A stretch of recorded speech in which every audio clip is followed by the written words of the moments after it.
Have been having a lot of conversations among the assessor's office, the commissioners, some of the accountants, and Farm Bureau. And so we wanted to invite you here today to learn about the upcoming audits that are going to happen in 2019. Apologize, my voice isn't as strong as normal today, so bear with me. I wanted to just give a couple quick announcements on behalf of the Chamber real quick. As you know, next week is Thanksgiving, can you believe it? And after that, we all know Black Friday rush is crazy. But a really important part of that weekend is Saturday. It's Shop Small Saturday. And our Buy Local committee focuses very heavily on getting the word out how important it is to shop small and think local when you're doing your Christmas shopping. So Ed and the Richmond Main Street effort has put together a brochure with all of the businesses in downtown and Depot District and different things that are happening, and these are out on the table. Feel free to pick one up and take it with you. And then each Main Street organization around the county, they're doing different things. We encourage you to take some time in Richmond, drive over to Cambridge City, Centerville, Hagerstown, Fountain City. There are great businesses in all of those places, and we want to support them and keep them doing well. Also, coming up in January is the Chamber's annual dinner on January 18th.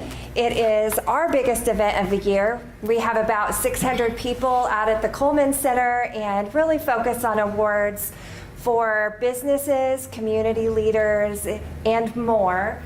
And we are taking nominations for those right now.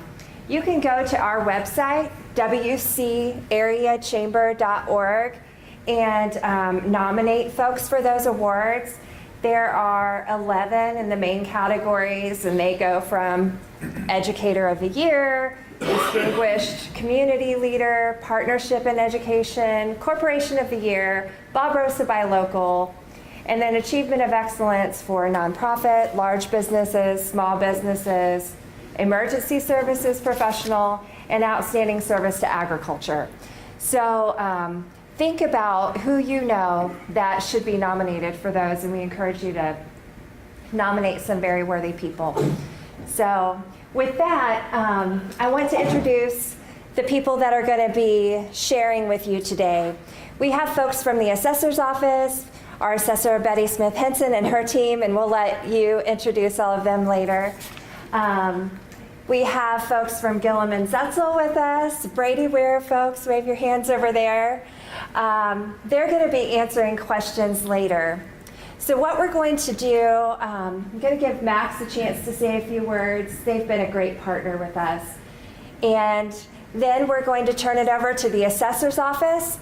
They're going to talk about the timeline, how all of this came about, what you need to know, take a few questions that you might have for them, and then they're going to excuse themselves, and our accounting professionals will come forward and take any questions that you would like to ask without the assessor's office in the room, because we know sometimes that happens. And at that point, we're going to turn the recording off.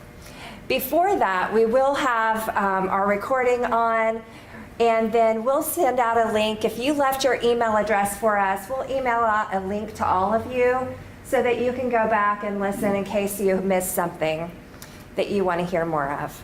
Does that sound like a good plan? And then hopefully we'll get you out in an hour. All right, Max Smith from Farm Bureau. Thanks, Melissa. The tax structure in Indiana is probably one of the most confusing things you'll ever get involved in.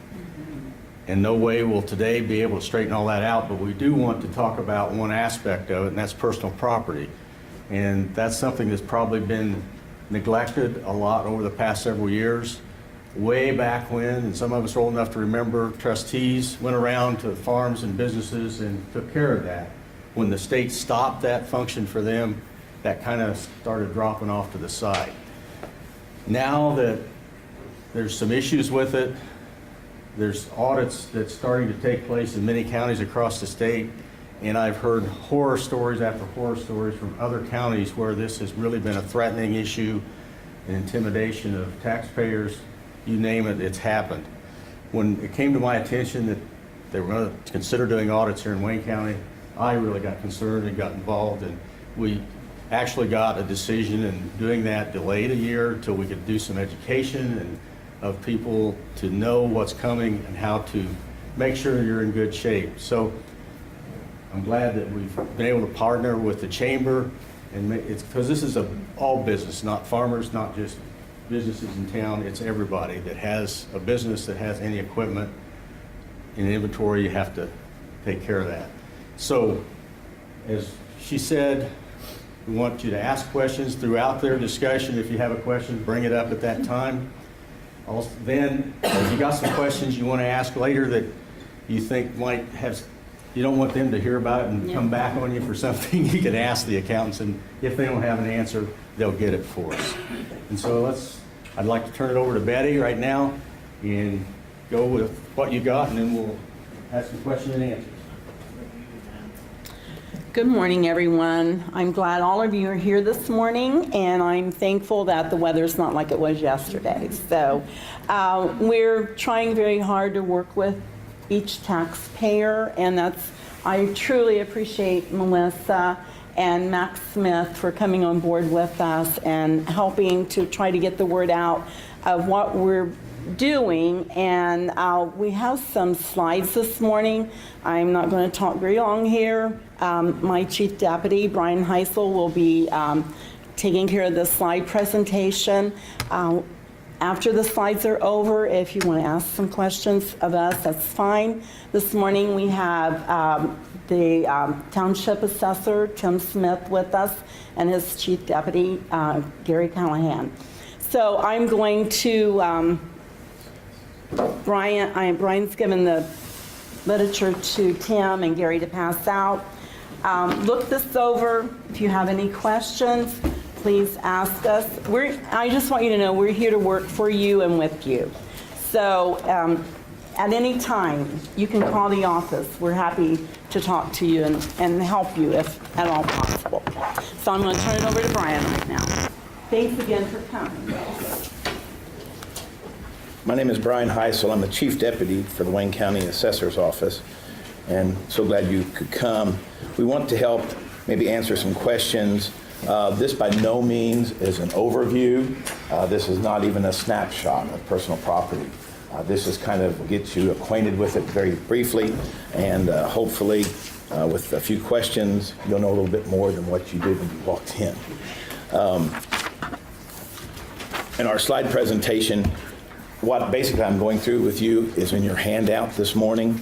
Items to cover, we're going to look at fast facts, self-assessment system, forms, reasons for auditing, authority for auditing, timelines, notices, definitions, and real versus personal property. We're not going to do them in that order exactly, but those are the topics we're going to cover. Some fast facts this morning. Wayne County Business Personal Property, and it'll be a blue form there in your packet. We have 3,742 parcels or personal property returns for 18 pay 19. That was a total of $516,379,970 in AV. That's not tax dollars, that's AV, okay? Then the Form 102s, I see we have a lot of farmers in here.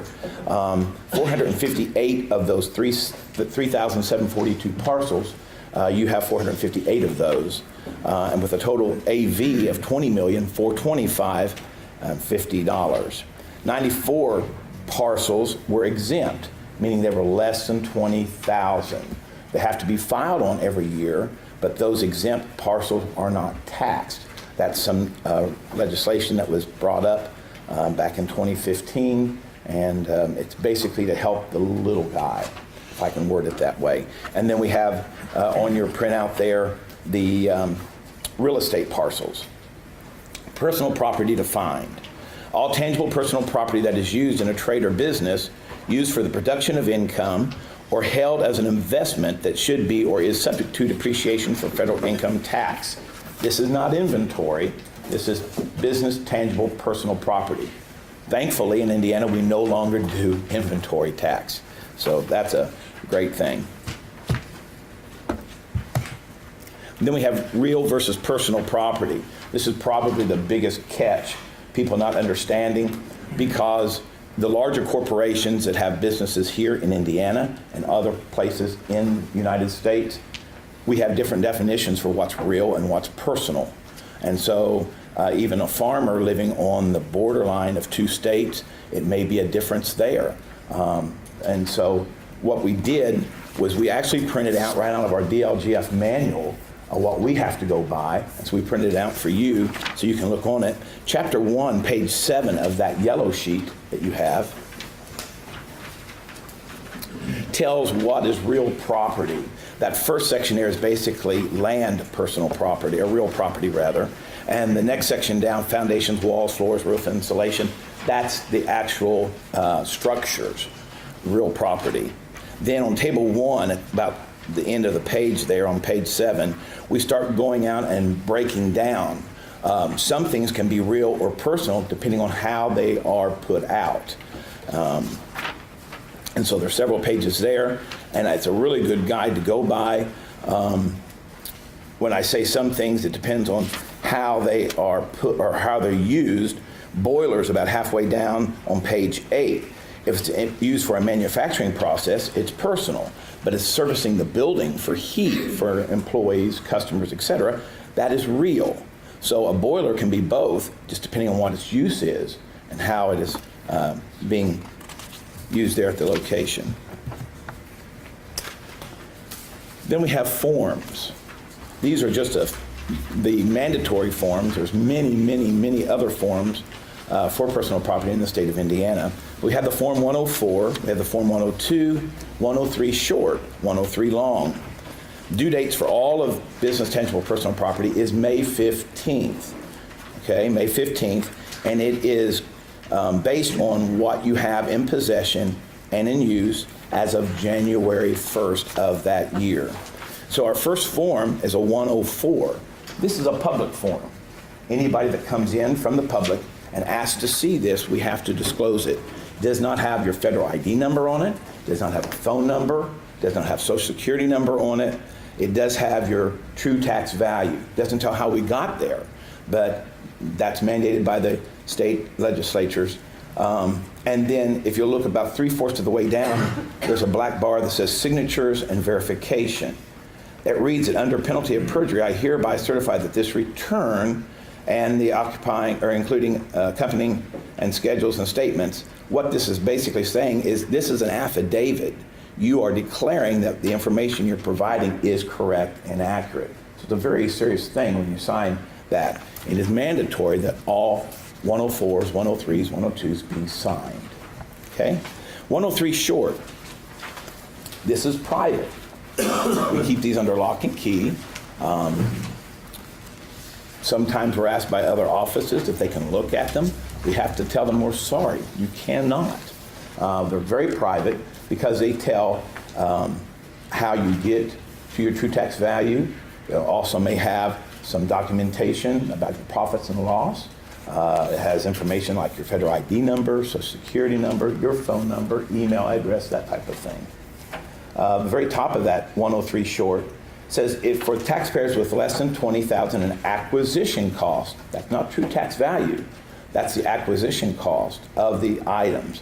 If you're less than $20,000, you can report that you are exempt. You have to file every year, but you're exempt. You can check that top box there, put in your true tax, or your acquisition cost rather, and you're done. Sign the form, send it in. Very simple. They've made it a lot simpler than what it was originally.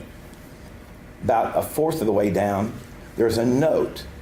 You can use this 103 short form if you're doing your taxes yourself. That's probably what you want to do, or your personal property. But you cannot use it if you're a manufacturing or processor, if your business personal property assessment is $150,000 or more, can't use the short, if you wish to claim any exemptions or deductions, and if you are claiming any special adjustments, such as equipment not placed in service or special tooling, etc. Okay? 103 long goes into more detail. On both the 103 short and 103 long, it is imperative that you give us a social security number. If you're a sole proprietor, that's probably what the state has you set up with, or your federal ID number.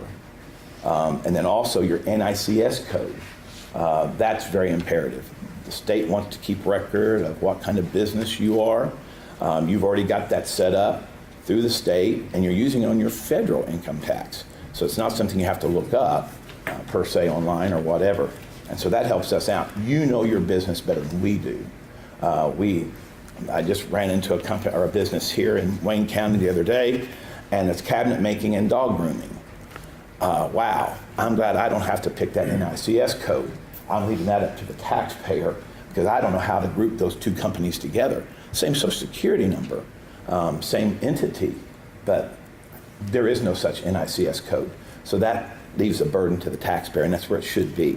So Brian, the 102 is for ag and the 103 is for non-ag? Yes, we're getting ready to go to the 102 here next.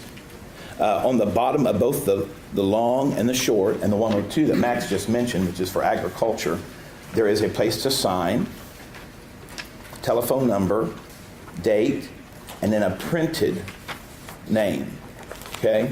Sometimes we cannot read the authorized name, and if we're calling and we're having to ask a question about the return, it kind of gets embarrassing. We have to say, I don't know who I'm supposed to talk to. I can't make out their name. So if you print that name, it helps us out. 102, this is the ag form, okay? If grain farming, animal livestock, poultry, whatever it is, 102 is the form you use, not the 103, long or short. You do have to follow 104 with both of these, okay? And that also goes into detail. Then the last form we're going to show you today is a Form 106. If a taxpayer claims any adjustment on the value of his property, this form must be filed. We request and ask if you're making any adjustments on your business tangible personal property. Say you're depreciating an item, or you're disposing an item and it's no longer on the pooling. If you're adding items, if you'll list those out, we call this an audit trail, okay? We recently had a business that burnt, and they had like $1 million or so worth of equipment that were destroyed. They, of course, removed that because of the timeline. They didn't have new equipment, and because of the cleanup, they didn't have new equipment put in for January 1st. So they had millions of dollars worth of equipment that are missing. And if there isn't some kind of audit form or trail there, we don't know what's going on. And so that kind of gives us a little insight. We kind of understand a little better why this is that way. It is a self-assessment system, okay? That means you solely are responsible for the tax return. We can't put values on your assets. You must do that. Taxpayer is responsible for filing. And we hear that every year. No one reminded me, no one told me. No one ever reminds me to file my federal income tax either. We just know that automatically. Businesses have to file business tangible personal property every year. Brian, excuse me, tell them we're going to send out postcards. Yes. This year we are sending out a special postcard reminding all business tangible personal property owners of the May 15th deadline. We haven't done that in the past years. We've been putting it in the tax billing, and we hear a lot of people say, well, I don't pay any attention to that.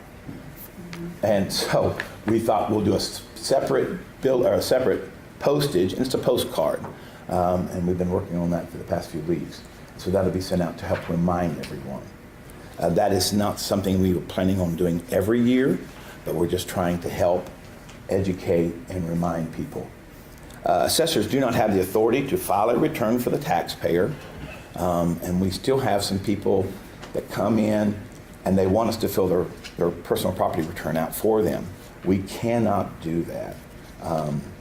We can guide you, we can direct you, we can assist you, but we cannot fill them out for you. Really, you need to have your form already filled out when you come in. If you have any questions, we'll be glad to work with you and assist you, but we can't be doing that. Taxpayer must sign the return, once again. What's included on those returns? Any equipment that is used to produce income for a business. What goes into the return? All equipment that is owned, held, possessed, or controlled by the taxpayer and located in the county per taxing unit.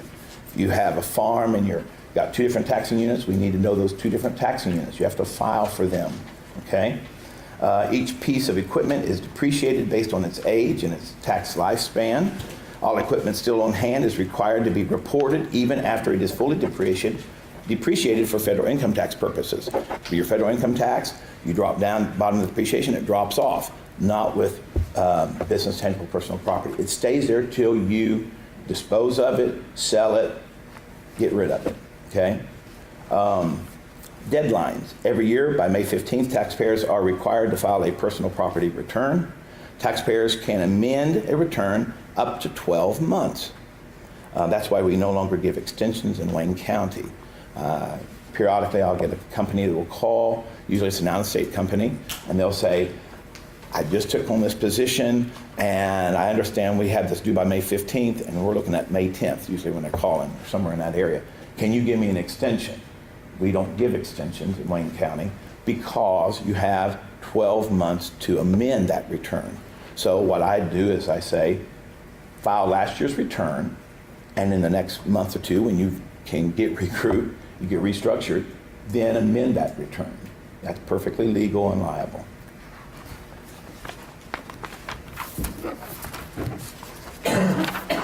Timeline for filing and paying personal property. We won't go into detail there, but it kind of gives you a timeline of when things drop, such as January 1st is the assessment date for personal and real property in the state of Indiana.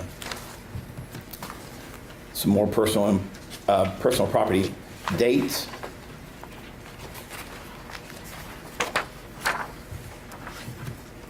Okay, and auditing.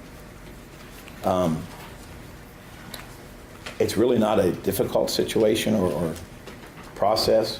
What we do is a desk review. The auditors, or the assessor's office rather, we don't have the manpower or the educated employees to be able to do full audits.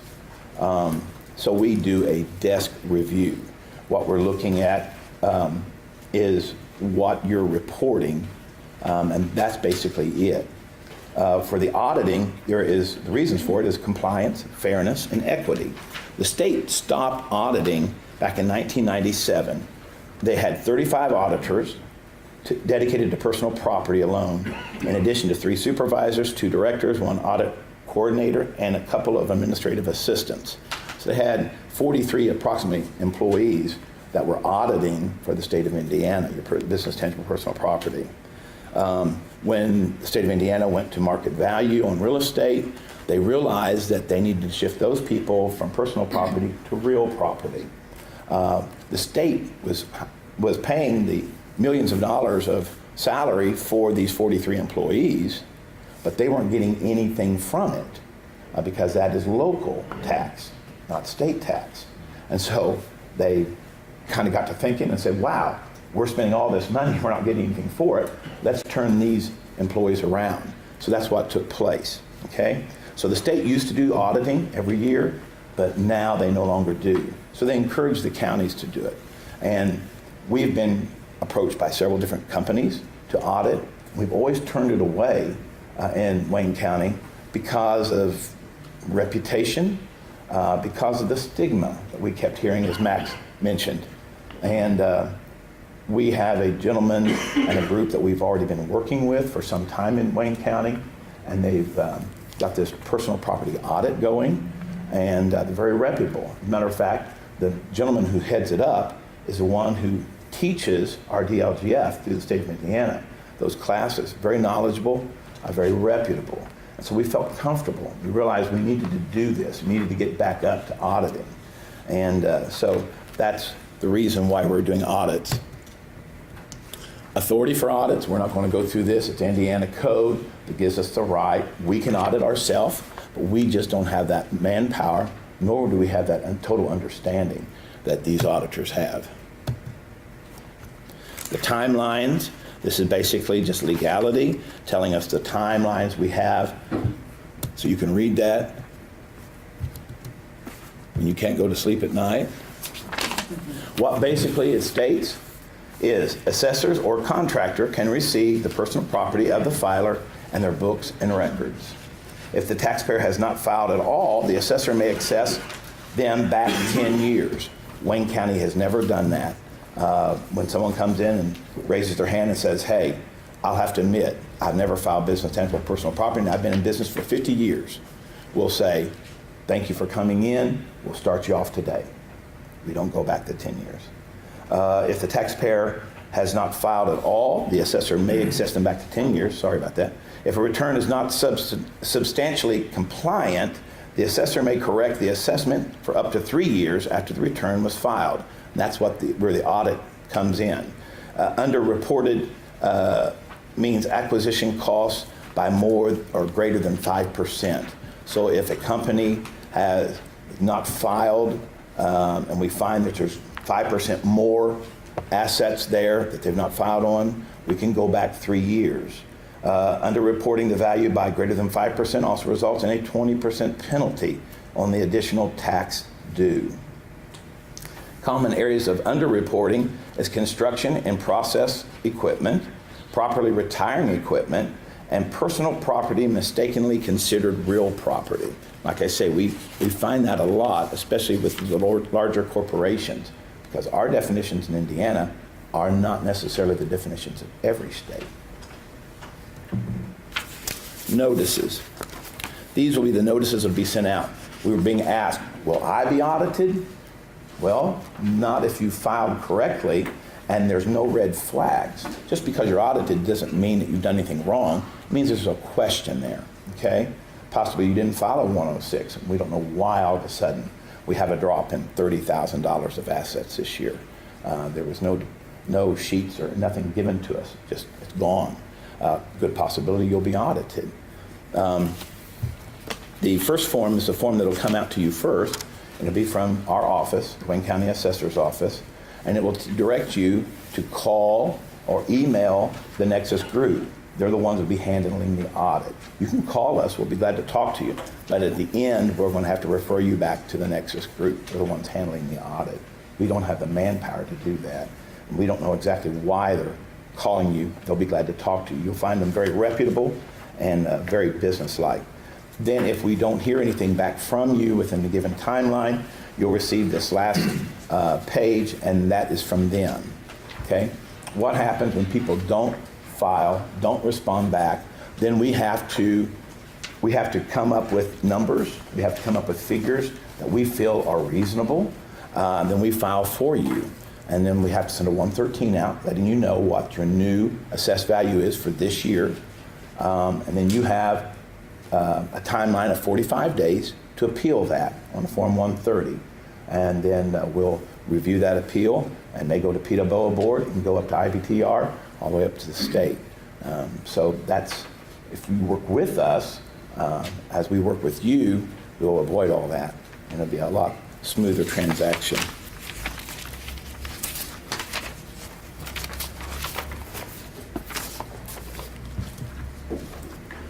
That's our presentation for this morning.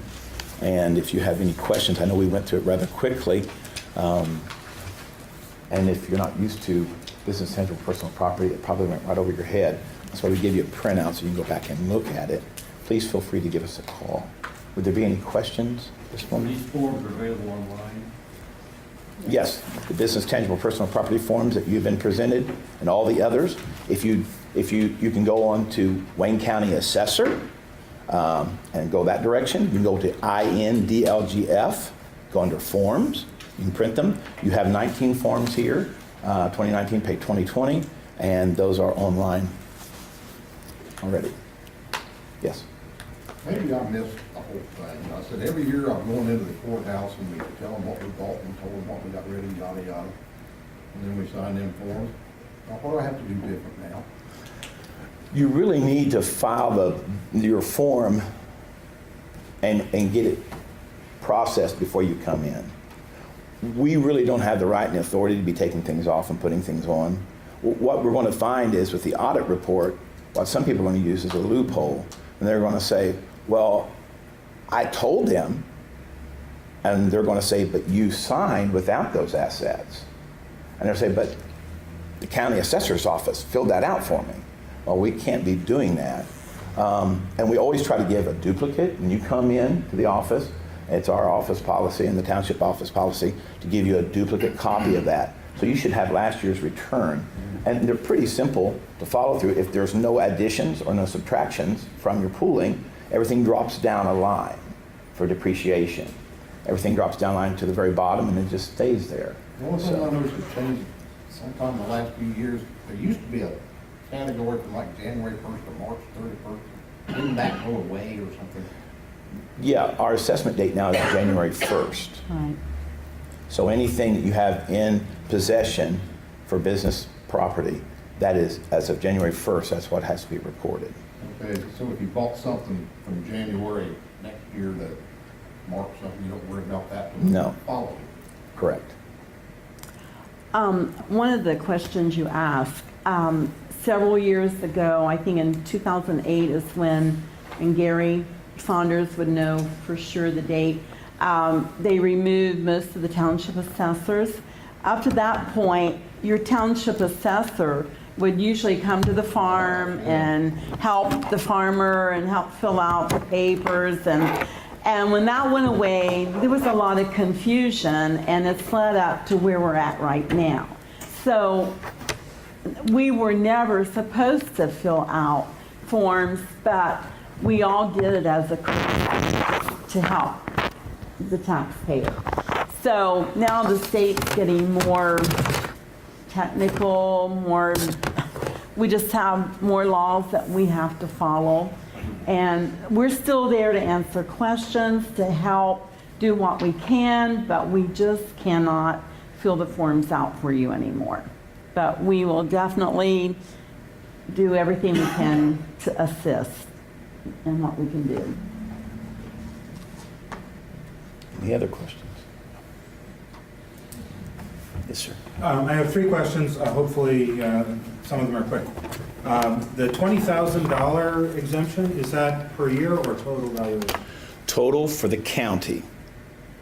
So if Per my county. business has more than $20,000 of equipment at purchase price, then I don't qualify for the exemption. Correct. Second is, if I get an audit notice, what do I do after I panic? Yeah. Like you do for the federal. I've been audited before with federal and I panicked. Then I started getting all my information together. So that's one thing you would have to do. Would I So- expect, for example, that the local assessor's office would be my best friend during that period, or is it an adversarial relationship and I should lawyer up? No, it's very No. friendly. We're your Yes. neighborhood-friendly assessor's office. Yeah, right. That's what I wanted Yeah. to hear. Yes. We will. And finally, there's I don't know if there are, how many not-for-profits are here in the room? 3 or 4. So it's a relevant question. What do I need to do if I have a not-for-profit and to qualify for the exemption? I understand that I must file paperwork in order to qualify, but when does that have to happen? How often do I have to do it? Every year you have to file by May 15th. Even though you're exempt, less than 20,000, or you're exempt because of religious or whatever the reason would be, you have to file business tangible property. If not, you get a $25 fee every year. And we can't erase that. We can't do away with that. That's state mandated, and we hate to do that to a not-for-profit. But we are not given any other option. Yes, ma'am. We also have the 136. The Form 136, nonprofit, to get the exemption in addition to. Right, right. We've just tried to keep the talk to personal property. But yeah, if you are not for profit, you have to file with the county. Now, once you've filed, until they change that law again, you're not for profit for that point on, unless something changes, and then you have to notify us of that change. Right. And that's a Form 136 that she was And And responding. is the definition for not-for-profits essentially the same? That if the property is used for generating income, oftentimes we don't use property to generate income, but we might use it to provide services for which we receive no direct income. do we still count that as personal property because it's part of operating the Yes. overall not-for-profit organization? Yes. Might go on, because it's a little bit, they're more on the assessing side. The exemption is more with the Wayne County Auditor. But if you're a not-for-profit and you're leasing space to raise money and it's not for your exempt purpose, then that property is assessed Yeah, for real estate tax. all right. But that's more with the auditor than with our assessors. Max? So the audit, in the auditing process, it's my understanding that our federal appreciation form is available for the auditors to look at. Yes, that's state I think it's important people know that state code. those are available. Yeah. I'll ask some questions here simply for them to respond to that may help you out, that aren't getting asked.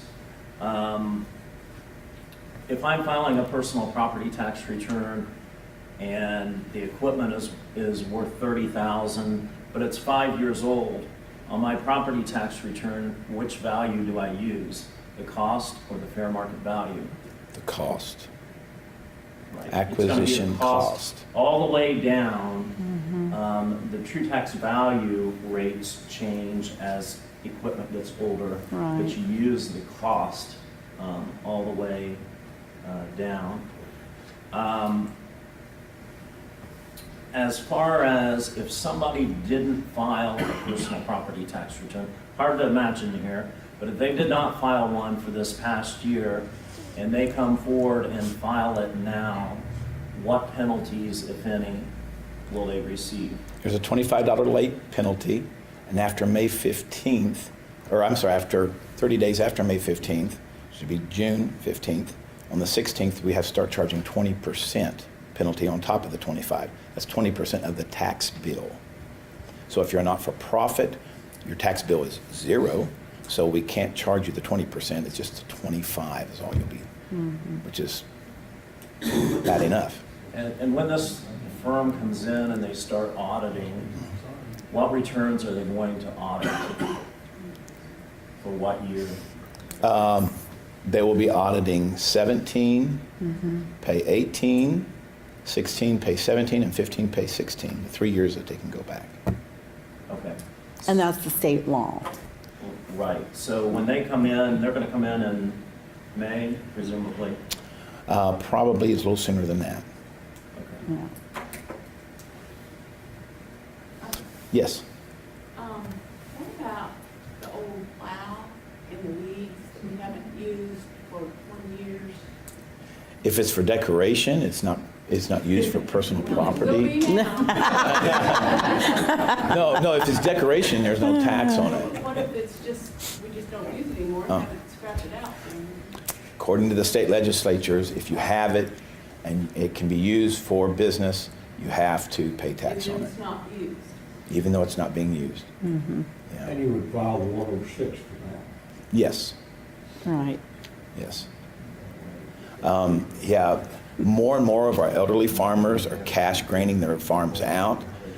And I get that call, every year. Our equipment's just sitting in the barns, in the lean-tos. We're not using it. I can't sell it. I can't get, fair market value out of it, at least what I think is fair market value. Do I still have to pay? Yes, you do. Yes, you do. You've got to get rid of the equipment. Now, that's not to say that you can keep an old, I won't use a name, an old tractor with a plow to take care of your garden yourself. No, that's not it at all. And that's that thin line of, well, this is just for therapy or this is for business.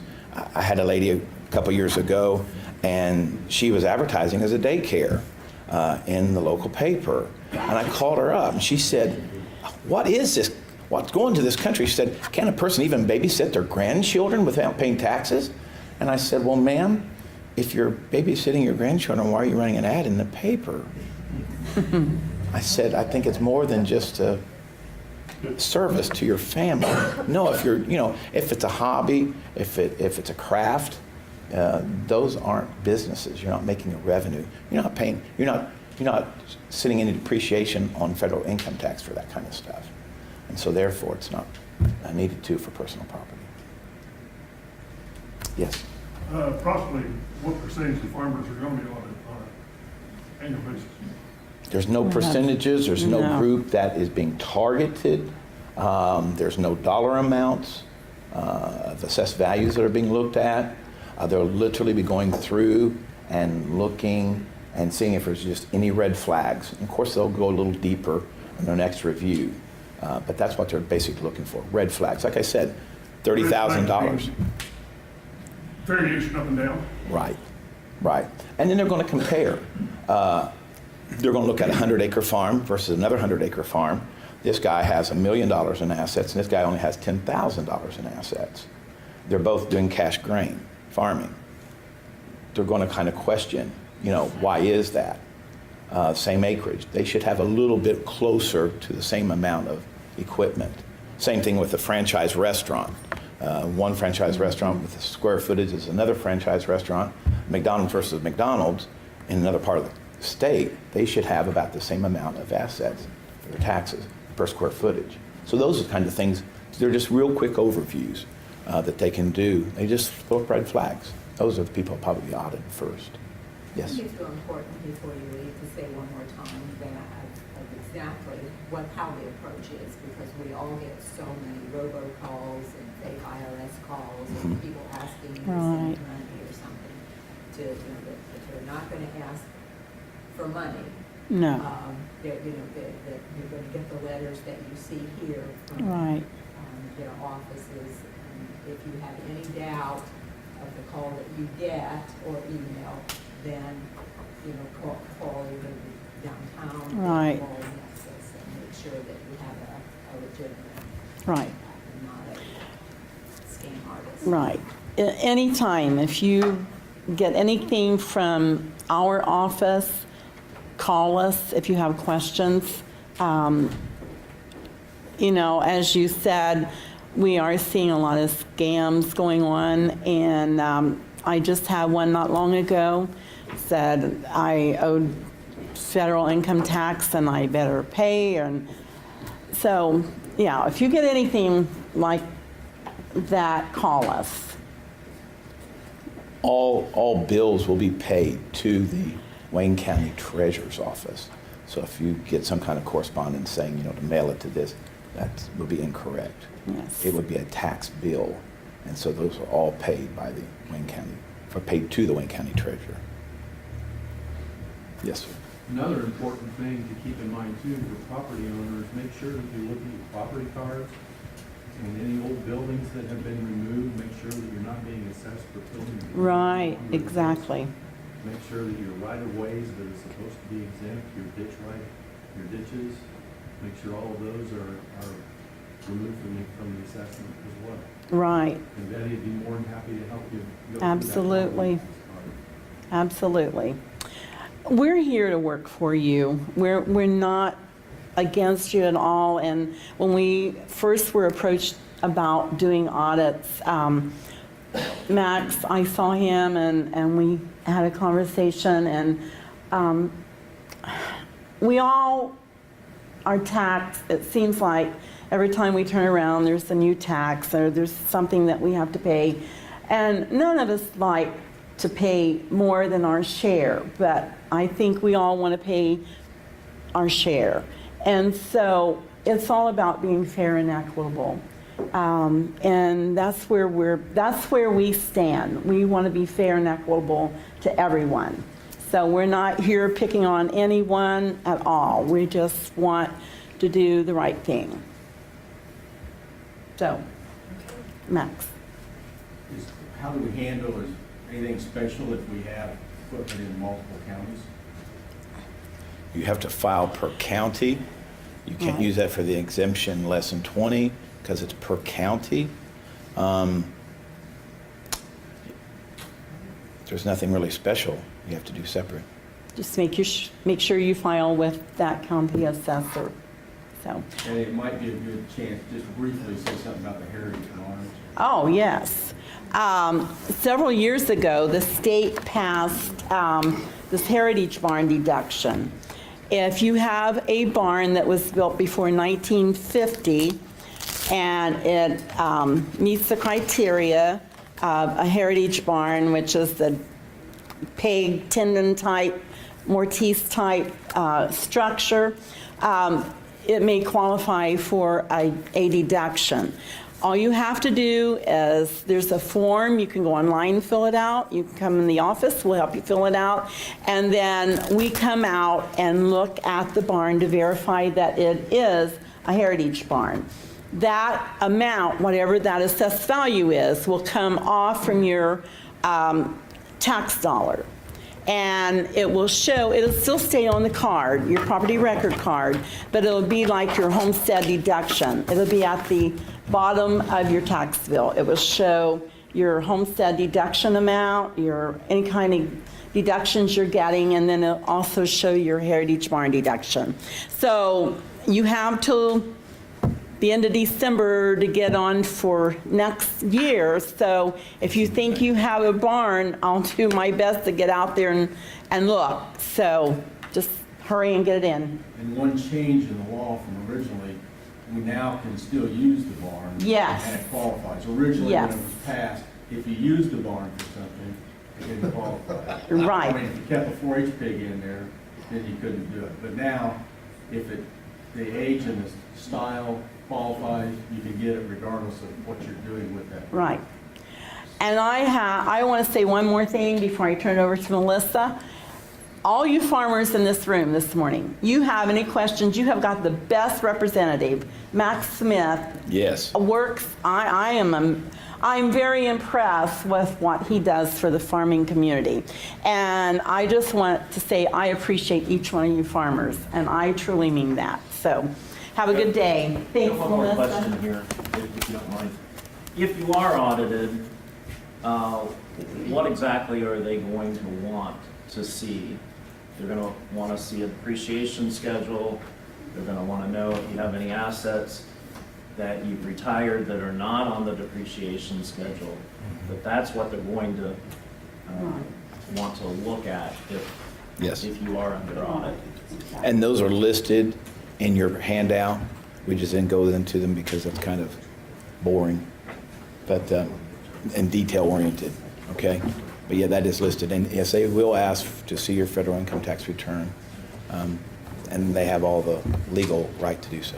One other question. Yes. If you filed and you know you're under assessed for this year, you can come in and file an amended return. Yes. And then as far as penalty on that, There's no penalty on that. okay. Yeah. 12 months to amend a return. There's no penalty, no punishment. Yeah.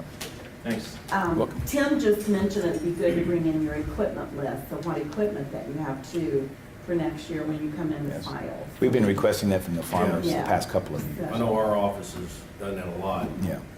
Regardless of the size of the business, if you just can, whether you handwrite it or whether you have an Excel spreadsheet or something that should match what your federal return is too.